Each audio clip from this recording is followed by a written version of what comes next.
last video we did, depending on which order you watch them in, did the fronts last night, and they were exceedingly easy to do. So I did not have to remove the brake calipers. I removed the springs straight up through the frame, through the actual hole for the strut mounts, and I did the first one. It took me about 2.5 hours with all the video and stopping. When I got serious and had my learning curve, I did the left front in about 25-30 minutes tops. So you can do it easily, the fronts, in under an hour and a half, taking your time. So don't be intimidated by the fronts. But now it's time to do the rear. So then it's time to get serious. While gaining access to the top strut mounts for the rear, we had to remove all the body panel work, all the plastic pieces, trim pieces to gain access. And while we're in here and doing all that, we're gonna do the air filter as well, because that is the most #1 neglected maintenance task on the Cayman. No matter what generation you have, it is the most pain in the donkey ass to get to all the body panels. I had my body panels off so much doing my air filter, I grabbed my plastic pieces to take off the panels, but I removed them by hand without too much an effort. So we don't need those, so let's get to it. All right, as you can see, I removed all the plastic trim pieces, removed the crossbar. That's a T30 on each side, 2 of those guys.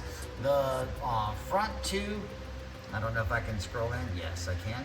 So that guy there, that front one there, and this right front there, those guys are difficult. And I use a Torx bit with a ratcheting box end wrench to get those. So I'm gonna get these out, get that air filter accessible. So as promised, my rig to do those front 4 is the T30 bit inside of a ratcheting box end wrench. And I will not put you through watching me do this, but this is the best method I have found. Okay, so they're really not that bad. Once you break the torque on those front ones, press down on the cover. You can see it flex already a little bit. There's insulation underneath here. So once you break the torque and press down, you can do it with finger type. So just be careful, the sharp edges, cut up your molding, and voila, there's your air filter. No one's ever seen it before. It's right here underneath this black box. Don't believe those are 30s. No, those are smaller than 30s. Stand by, let's figure that out. All right, so come to find out, these are T25s. I believe there's 3 or 4 of them up here. Now, my local dealership has been excellent to me and for me as well.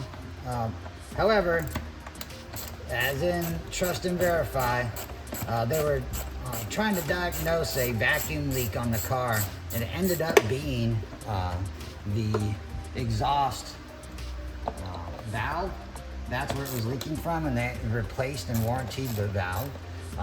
However, they did get in here, open the air box, and regrettably, the front of the air box came off, and I was pulling unfiltered air into my intake. As you all know how wonderful that makes you feel.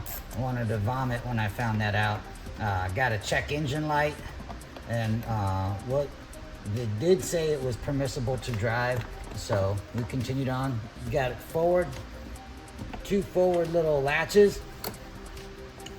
You just flip them up and then flip them back, and then she should come right out. But if I got all the screws, I can't tell from this angle. I might be missing one over here. Stand by. Oh, yes I am.